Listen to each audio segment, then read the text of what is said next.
تاڵتان دەبێت و لە شارپرێسەوە ئەم کاتتان باش. ئێمە لە سەرەتای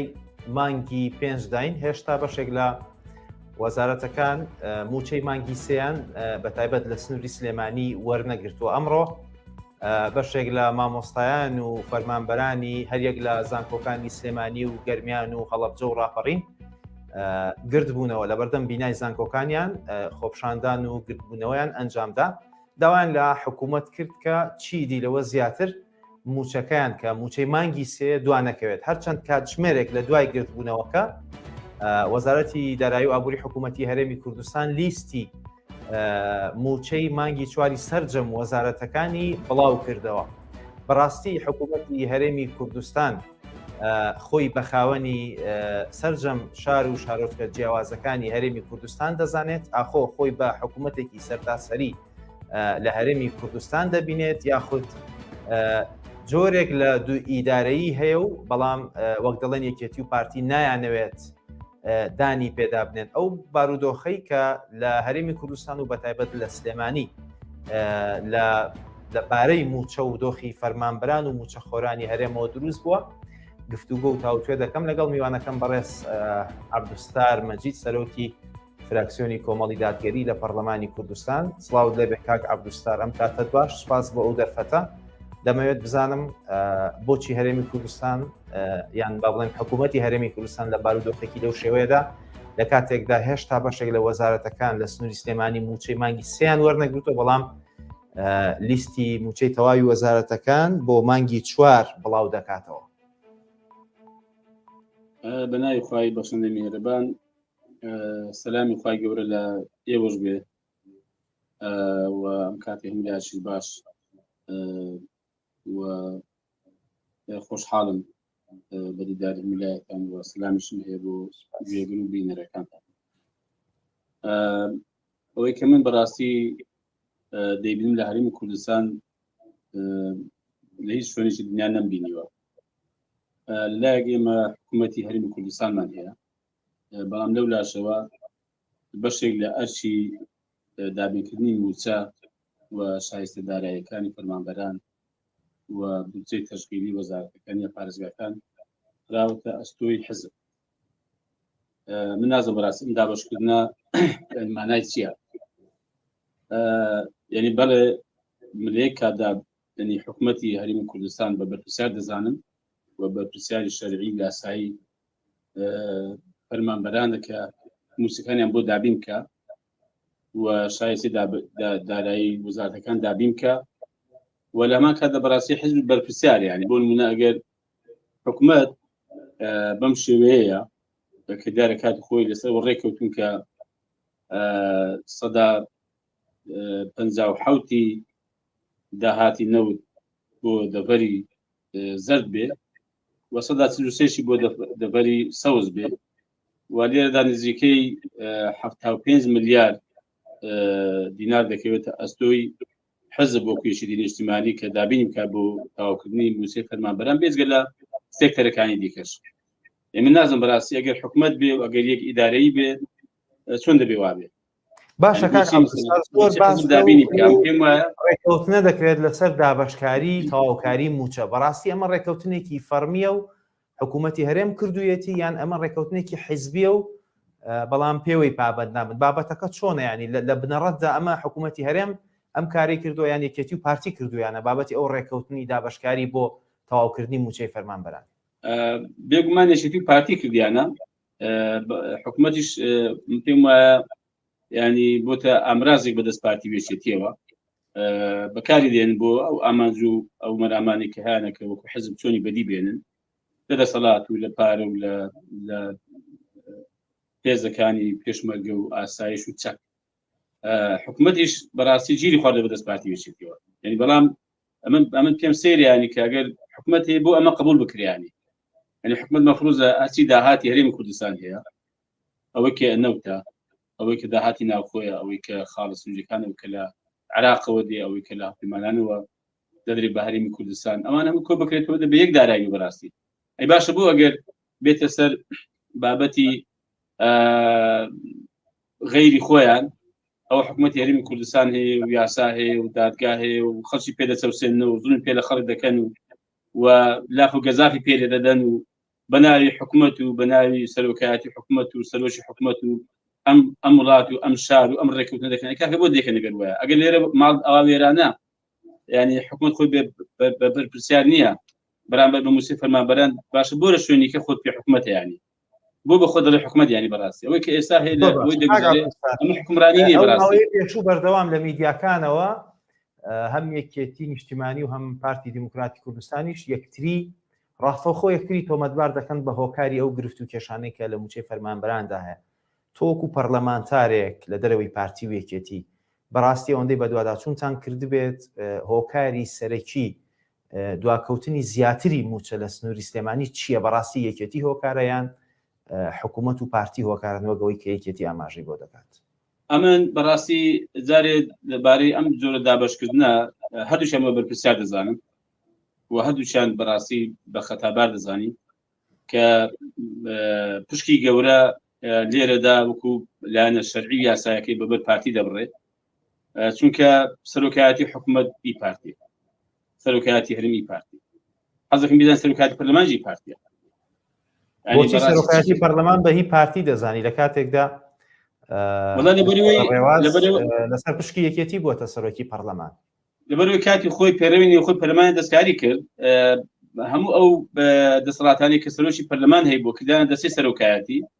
دەستی سەرۆکایەتی دارە کە دوو پارتی یەکێتیە یعنی بێتە سەرەوەی کە بە دەنگدان بکرێت شتێکە زۆر وازەحە ینی خۆ بۆ بەڕاشکاوی نەبتریانی کەواتە بەڕاستی لە ڕووی یاسایی و شەرعیەکەی من بە حەقیقەت بە پلەیەک پارتی بەرپرسیارە پاشان بەڕاستی یەکێتیش بەرپرسیارە و بەرپرسیار یەکەمیشە لە مرۆڤک ئەگەر تو حزبێکی کە پێ دوایە مەسەرەن جیاوازی لە پارتی لە گەندەڵی لە هەرچی یەکەم پێم وایە هەردووچیان شەریکن لە گەندەڵی لە دزی لە یاساشکێنی لە چەسانەوەی خەڵک بەڵام ئەگەر وایە فەرمو بایەکێتی نیشتمانی بیتوانی بایە لەو ناوچێژە دەسەڵاتی خۆی نمونێکی جوانی پێشکەش کرد بایە موسێ ئەوەی کە ئێستا کەوتوتە سەرشانیوی دابینی کرد بە ڕێبم هەموو قاچاقی نەدابکە بە قاچاق هەموو شتێک دێ کە ناچێت دوو جیرفانی حکوومەت دەچێت دوو جیرفانی حزب یا شەخص بەڕاستی دەیتوانی بەسەمە بکە بۆ لەم ڕووە بە خەتاباری یەکەمە لە دابینەکردنی موچە و شایستی دارای ئەوە کە دەکەوتە سەرشانیوی لە سنووری خۆیدا کە هەرچەند ئەمە بە یاسایی نازانم و بە شەرعی نازانم کە دەبوو بەڕاستی حکوومەت ئەمە دابین کەەوە حکوومەت خەمی حکوومەت بێ لە کۆکردنەوەی داهاتوو دابەشیدا سەرنجت بزانم کە لەلایەک بەشێک لە پەرلەمانتاران داوا دەکەن کە سیماکانی دوو ئیدارەی بەردەوام ئیش لەسەر بکرێت سیماکانی دوو ئیدارەی کاڵ بکرێنەوە دوو ئیدارەی بە فعلی کۆتایی پێبێت بەڵام هاوکات و لەلایەکی دیکەوە داوای ئەوەش دەکەن کە با پارتی لە سنووری خۆی خزمەتی باشی هاوڵاتیان بکە و یەکێتیش لە سنووری خۆی بەرپرسیارەوە بە خزمەتی خەڵک بکات ئەمە جۆرێک لە هەندان نییە بۆ زیاتر بەرەو دوو ئیدارەی ڕۆیشتن بەڵێ ئەگەر مەبەست ئەوە بێ کە ینی ئەمە بۆ بسەلمێنری بۆ پارتی یەکێتی و ئەوە بە ئاسانی بڵین کاکە فەرموو ئێوە هەرێکی دوو پارێزگاتان بەدەستەوەیە وەرە خزمەتی خەڵکەکەی بکەن و پرۆژە خزمەت گوزاریەکان جێبەجێ بکەن کێشەی خەڵک چارەسەر بکەن موچەی خەڵک دابین بکەن قاچاقی مەنع بکەن ئەوە بەرە شەرعیەتدانە بە دوو ئیدارەی کە بەڕاستی ئەوە مەرفوزە لە ئێمەڕەت کراوەیە بەڵام ئەگەر وایە فەرم بابێ بیکەین بە یاسا بۆ چەند جار باسی پرۆژە یاسا کراوە کە بابین بەڕاستی یعنی لامەرکەزی لە پارێزگەکەم بە خۆت بکەین با ئەو کاتەی فەرم و با بەشێکی داهاتی سلێمانی بەشێکی داهاتی پارێزگای هەڵبجە ئی دهۆک ئی هەولێر بە پێی سیستەمێک بابین ینی جۆرێک لە سەر بەخۆی خوێنە پێ دەبزین ئەو کاتی بزین داخۆ هەر پارێزگای چۆن دەتوانێت باشتر خزمەتی خۆی بکات خزمەتی هاوڵاتەکانی خۆی بکات دۆخێکی ئێستا دروست وەکو نمونەیەک یان وەکو جۆرێک لە مرکزیت لە هەرێمی کوردستان تەماشای بکەین بەڕاستی ئەو دۆخ مرکزیت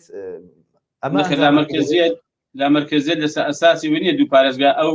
ینی ماڵێک بێ بەشی کە وەکو میرات بۆیان مابێتەوە دوو پارێزگا بەر ئەو ببڕێ دوو پارێزگا بەر ئەو ببڕێ لا مرکزیت دەبێت کە لەسە ئەساسی پارێزگاکان بێ ئەمە لەسە ئەساسی پارێزگانیەوە کێسە دەگوزارێت لەسە ئەساسی حیزبایەتیە زۆر باش ئێستا حکوومەتی هەرێم دەڵێت بۆ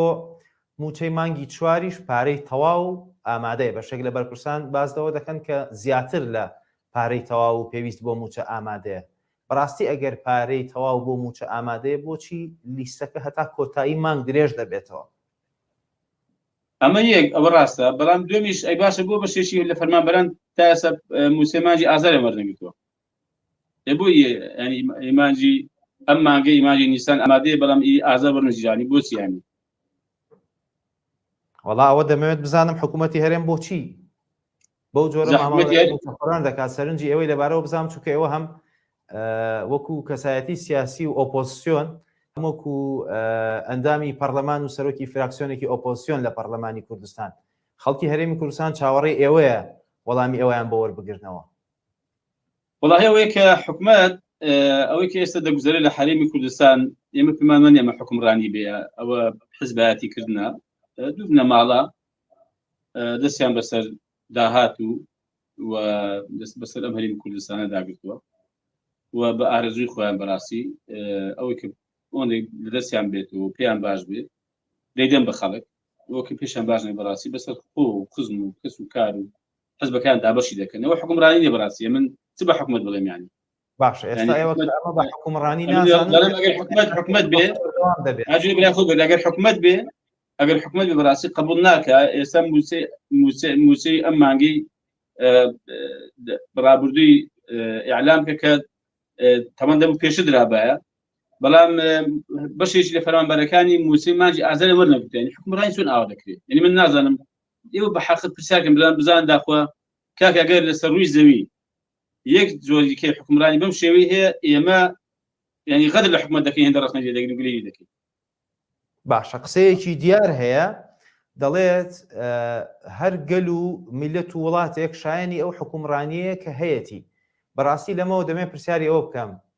ئەرکی سەرشانی هاوڵاتیانی هەرێمی کوردستان و هاوکات پەرلەمانتارانی ئۆپۆزیسیۆن لە بارودۆخێکی وایە چی دەبێت؟ ئەو هەموو ساڵە ئەمە بارودۆخی هەرێمی کوردستانە و یەخەی خەڵکی گرتووە. بەڕاستی ئەم قۆناغە کەی کۆتایی دێت تاکەی ئەم بارودۆخە بەردەوامە بێت؟ ئەم پێم وایە هاوڵاتیانی هەرێمی کوردستان بەڕاستی شایستە ئەو هەموو سزانین کە دەدرێن ینی بە تایبەتی فەرمانبەران ینی ستەمێکی زۆر گەورانێ دەکرێت. وەم پێم وایە هاوڵاتیانی هەرێمی کوردستان لە قۆناغەکانی ڕابردوو ناڵم هەمووشیان بەڵام بەشێکی زۆری وەکو بەرهەڵستکاری و وەکو ناڕزای دەربڕین کەمیان نەکردووە، پێما زۆریشیان کردووە، ینی هەمیشە گردبوونەوەیان کردووە، هەمیشە خۆ پیشاندانیان کردووە. لە خۆ پیشاندانەکان کاکە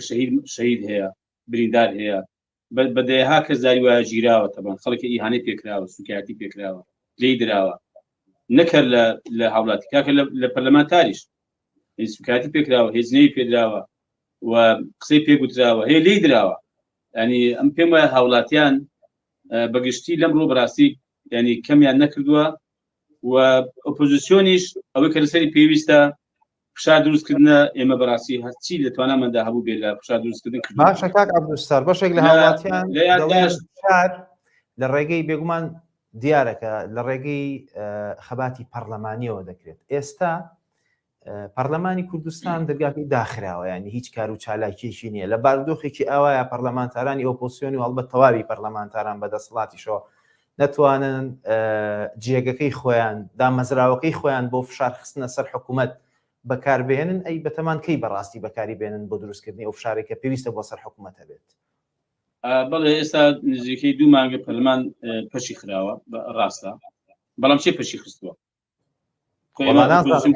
نازانێت پەکی خستووە. دەمەوێت بزانم سەرۆکایەتی پەرلەمان بەدەستچیە بەڕاستی پەشی خستووە پێشی باسی دیارە بەدەستچیە، ینی چێ پەشی خستووە؟ ئێمە پەکمان خستووە.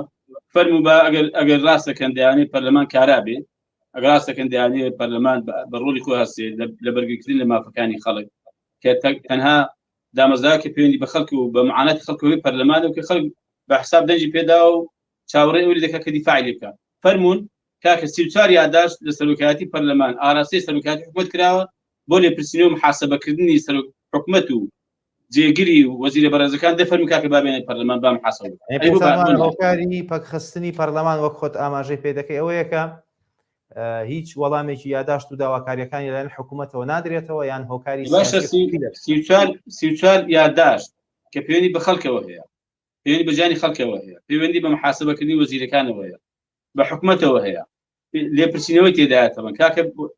وەڵامان دێ لە حکومەت کاکە بزانین داخۆ ئەم بۆ نمونە ئێستاەوەی کە باز دەکرێت باسی موچە دەکرێت کاکە ئەمە نابێ حکومەت ڕوونکردن بدا بڵێن کاکە بزانین داخۆمە بۆ ئەم وەزعی موچە بۆ بەو شێوەیە بۆ خەڵک لە سەرەی موسێدا بمریانی بەڕاستی بۆ فەقیرێ نەجاتوێت کە تەقدیر بکرێت. هیچ من دڵنیام جەناب تو تەواوی پەرلەمانتارانی تری پەرلەمانی کوردستان لەسەر جەمێز و لایەنە سیاسی جیاوازەکان بە ئۆپۆزیسیۆن و بە دەسەڵاتیشەوە من دڵنیام ڕاستەوە خۆ ئێستا چۆن قسە لەگەڵ تۆکەم لەگەڵ ئەوانیشی بکەم هەمان وەڵامیان دەبێت هیچ کامیان لەگەڵ داخستن و پەکخستنی پەرلەمان نین.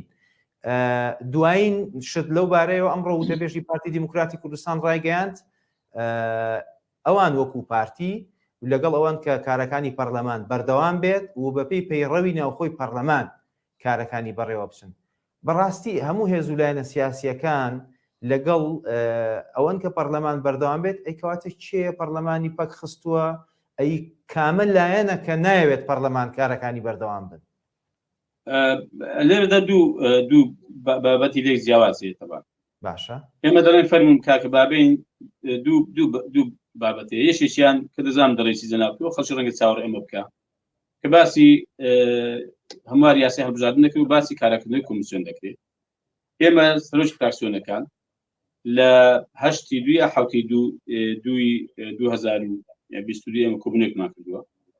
و لەسەر کۆمەڵێک بابەت ڕێککەوتنی و هەمووشمان واژومان کردووە هەموو سەرۆکی فراکسیۆنەکان کە دوو بابەتی زۆر گرنگی تێدا بوو ئەویش ئەوەی یاسای هەڵبژاردن هەموار بکرێت بە سازان. کۆمیسیۆنی هەڵبژاردنی پەرلەمانی کوردستانیش ئەویش ئەگەر ڕێشی بخینەوە و ئەگەر کارێک بکەنەوە ئەویش بە سازان جاچە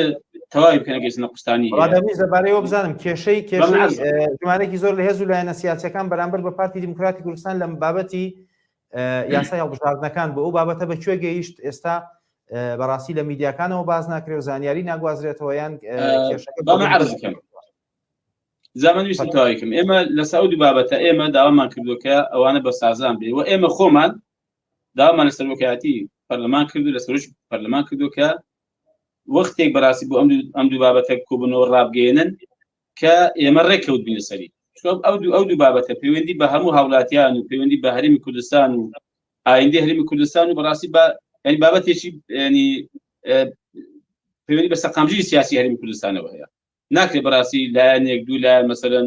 بە زۆرینەیەکی کەم یا زۆرینەیەکی ساختە زۆرینەیەکی تەرزوی بیانێ یاسای تێپەڕێن کە ئەوەی کە لە 2018 کراوە دووبارە بێتەوە کە ئێمە کەس لەگەڵ ئەوە نین بەڕاستی بۆیە ئێمە گوتمانە وەختێک ئێمە ڕێککەوتین لەسەر ئەمە حاضرین کە کۆبوونەوەی پەرلەمانی سەر بکرێت ئەم دوو بابەتە. بەڵام بەڕاستی ئێمە لە قۆناغی ڕابردوو ئێمە داواشم کرد کۆبوونەوەیەکی سەرۆکی فراکسیۆنەکان بکەین و کۆبوونەوەکەشمان دانا ڕۆژە کاتەکەشمان دیاری کرد کە بین گفتوگۆ سەبارەت بەم دوو بابەتە بکەین و لەسەر ڕێککەوین و ینی لەسەر وردەکاریەکە ڕێککەوین لەنام مەبدەی سازانەکە هەمووان واژومان کردو کە ئەم دوو بابەتە بە سازان دەکرێت و زۆرینە و کەمینە نیە. ئەمە بەرادەرانی پارتی بەڕاستی کەمینەکان و یا بابڵن پێکاتەکان نهاتن بۆچی نهاتن ئەنی دیارن بەڕاستی لەگەڵ هەموارنی باشە خێنە پارتی نا پێکاتەکان بۆ نهاتن یعنی مەگەر خۆوان پارتی نین کاکە ئەگەر هەول بە ئیعلانی هەر بە ئیعلانی کرد پەرلەمان بەپێی پەیڕەوی ناوخۆ کار بکات پەیڕەوی ناوخۆ باشە بەپێی پەیڕەوی ناوخۆ ناپەیڕەوین لە دەرەوەی پەیڕەوی ناوخۆن یان بابەتەکە نەخێر ئێمە ئەو ڕێککەوتنی کە کراوە ئەو ڕێککەوتنی کە کراوە پەیڕەویە و سەرۆکایەتی پەرلەمان هەمیان دەستخۆشیان لێ کردی و سپاسی سەرۆکی فراکسیۆنەکانیان کرد کە ڕێککەوتێکی باشمان کردووە ناپەیڕەوی نیە زۆر پەیڕەویە پاشان ئەوە فەرموو بە شتی پێڕووی با بیکەنجێ بۆ فەرموو با پەرلەمان کوبێتەوە بەیانی باکو بێتەوە بە وەزیرەکان بانکن ئەوانەی کە سەرۆکایەتی حکومەت بانکن ئەوانەی کە کۆمەڵی یادداشتن لایانی پەرلەمانتارەکانەوە بە ئۆپۆزیسیۆن و بەغێر ئۆپۆزیسیۆن لەسەریان یادداشت پێشکراوە کاکە بابێن لە پەرلەمان ڕوونکردنەوە بۆ خەڵک بدەن ئێدە بۆ بنیان دەباکو بنووکن بۆ نایکەن بەڵام ئەگەر بیویسترێ لە دەرەوەی ئەم دوو بابەتە ینی کۆبوونەوە بکرێ بۆ ئەوەی کە یاسای هەڵبژاردن وەک خۆی بمێنێتەوە تەبان بیانێ ئەوەی کە لە ڕابردوودا لە تەزویر و ساختەکاری کراوە ئەمە دووبارە بێتەوە ئێمە لەگەڵینی زۆر بەڕوونیانی بە هەموو داشمان گوتو بە حقیقەت بەڵام لەگەڵ کۆبوونەوەی بابین ئەوەی کە لەسەر ڕێ دەکەوین بەسەر چاو ئێمە لەگەڵ کۆبوونەوەی بابین بۆ محاسبەکردنی حکومەت بۆ کێشەی خەڵک تاکە 4 ڕۆژێکی خەڵک مشاکلێکی بۆ پەیدا دەبێت کاچکو مشاکلێکی هەیە بابێ پەرلەمان کو بێتە بزانین داخوا پەرلەمان توانسی بۆ خەڵک بکات چۆن دیفاع لە خەڵک دەکات چۆن مافەکانی خەڵک ئێمە باسی کەین دوو قسان لەسەر بکەین دەبێت پەرلەمان بەڵێ باکۆ بێتەوە زۆریش لەگەڵ ئەو یەک دوو خولەکەی کە ماوەوە دەمەوێت بیکەمە دەرفەت بۆ ئەوەی کە پرسیار بکەم لەبارەی حیزبەکەشتەوە لە مانگی ڕابردوو 4 ئەندامی سەرکردایەتی کۆمەڵی دادگەری نامی دەست لە کێشانیان پێشکەش بە حیزب کردووە ئەو بارودۆخی کە لە ناو حیزبەکەتانەیە بەکوێ گەیشتووە کێشە و گرفتەکانی حیزبەکە چارەسەر بووە یان هێشتا ماوەتەوە جارێ دوو ئەندامی سەرکردایەتی چوارنین دوو ئەندامی ئەنجومەنی باڵا ئەو زانیارانی کە لای ئێمە هەبوو 4 بوون نەخێر ناوەڵا دوو ئەندامی ئەنجومەنی باڵا بوون نامێ دەست لە کارشانەی ئاراستەی ئەنجومەنی باڵا و سەرۆکی کۆمەڵی داگەری کردووە خۆ دەزانین دەست لە کارشانە مافێکی ئاسایی و سادە و یاسایی هەر ئەندامێکە لە حیزب ئەنجومەنی باڵا بێ مەکتەبی سیاسی بێت یا ئەندامێکی ئاسایی بێت ئێمە بەڕاستی برارمەنداوە لەم ڕۆژانە کوبنەوە دەکەین سەبارەت بەم پرسە و هەر پرسێکی کەش کە پەیوەندی بە کۆمەڵەوە هیچ کێشەشماندی ئێمە تەنها ئەوەیە کە کۆمەڵی دادگەری دەیەوێت هێندێک هەنگاو بنێ بۆ ئەوەی بەڕاستی بەنی بەهێزتر بێ و هێندێک گۆڕانکاری کە بووی کە باشتر بێ هێندێک پێشنیار وشت کراوە تا ئێستا ئەمانە ڕەنگە لە قۆناغێکی گویان لەبارەوە دەکرێت نامەکان ڕەت کراونەوە ئەو نامانەی کە بۆ دەست لە کارکێشانەوە پێشکەش کراون خۆی دەست ئەوانە کە ئەنجومەنی باڵان پێشی ئێمە ئەنجومەنی باڵە لەم ڕۆژانە کوبنەوەی خۆمان دەکەین بە ئامادەبوونی ئەوانش بێگومان ئەنجومەنی باڵا ئەگەر دەست لە کارشانەوەکەی پەسەندکردن دەینێری بۆ سەرکردایەتی و دوای بۆ ئەمە کوبنەوەی گشتیمان هەیە لێ پەسەند دەکرێتەوە ئەگەر ڕەتشمان کردو ئەو ڕەت دەکرێتەوە ئەنا ئەنجومەنی باڵان و کۆمەڵ ئەو کاتی بابەتی دیکە و گفتوگو قسە لەسەر پرس بابەتی کە دەکات کە وەکو باسم کرد زۆر ئاسایی ئێمە گرفتی شەبێ بۆ چارەسەریکەین زۆر ئاسایی کێمە لە قۆناغیدا ڕەنگە لە ئاستی پێویستنی محاولە بکەین کە پرۆژە بەرنامەیەک ئێستا کە بەدەستمانێ ئاستی پێویست ئاستی ئەوەی کە خەڵک بە تایبەتی ئەندامان و هەواداران و داگرانی کۆمەڵ چاوەڕێی دەکات زۆر پێمان ئاسایی هەر گۆڕانکاریێک و هەر هەنگاوی هەر برارێک زۆر ئاسایی هیچ کێشەیەکمانی بەڕاستی و کێشەیە کە خەڵکەی ناحەز دوور لە ئێوە خەڵکەشی ناحەز مەسەن دڵی پێخۆش کردو تەبەن ئاوا ینی ئەعلامی پێگەرم کردو بەخوا کاکەمانی دڵیا هەموو دنا دەکەمەوە وەڵای تەنیا پرسیاری لەبارەوەکەین زۆر سپاس عەبدولستار مەجید سەرۆکی فراکسیۆنی کۆمەڵی دادگەری لە پەرلەمانی کوردستان سپاس بۆ دەرفەتە بینەرانی بەڕێز سپاس بۆ ئێوەش کە بینەر بوون کاتێکی خۆش خۆتان لەگەڵ بێت